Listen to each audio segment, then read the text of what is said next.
খাজনা মুকুব, কৌগুরু বাসা, বন আইনকে চালু করা, এডিসি গঠন করা। এটা দিয়া উপজাতির বাঁচবে না। আমরা চাইছে স্বাধীন ত্রিপুরা। স্বাধীন ত্রিপুরা না হলে ত্রিপুরা রক্ষা হবে না, এই কথা বলেছেন। তখন 1988 সালে যখন স্বাধীন ত্রিপুরা নামে ত্রিপুরাকে জোট সরকার গঠন করেছে 88 সালে, তখন কি হয়েছে? গোবিন্দবাড়ি সমস্ত এলাকা পাহাড়ি মারামারি, চাপা রিয়াম মারামারি, গুলাগুলি, দিনে মেরে 70-80 জন মৃত্যু হয়েছে। এটাই করে স্বাধীন ত্রিপুরা। আজকে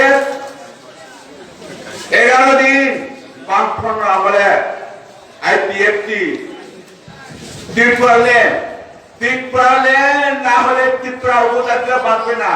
ত্রিপুরা লেন কত? ত্রিপুরা কত বর্গ কিলোমিটার?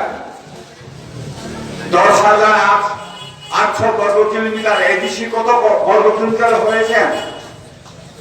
7,000 বর্গ কিলোমিটার এডিসি এরিয়া। আর কোনখানে লেন করবেন? লেন কোনটা দিয়ে কোনটা করবেন এটা হিসাব করছে না, কিন্তু ত্রিপুরা লেন কইয়া এইভাবে বামফ্রন্টকে হতাইছেন।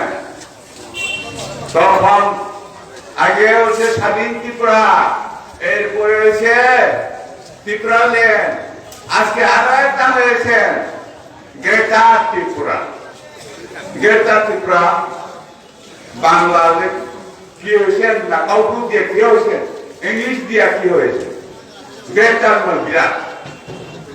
বিরাট কোনখানে হবে? সব তো বলেছেন ত্রিপুরা এই ছোট্ট রাজ্যে, এটাকে বড় কোনটা দিয়ে বড়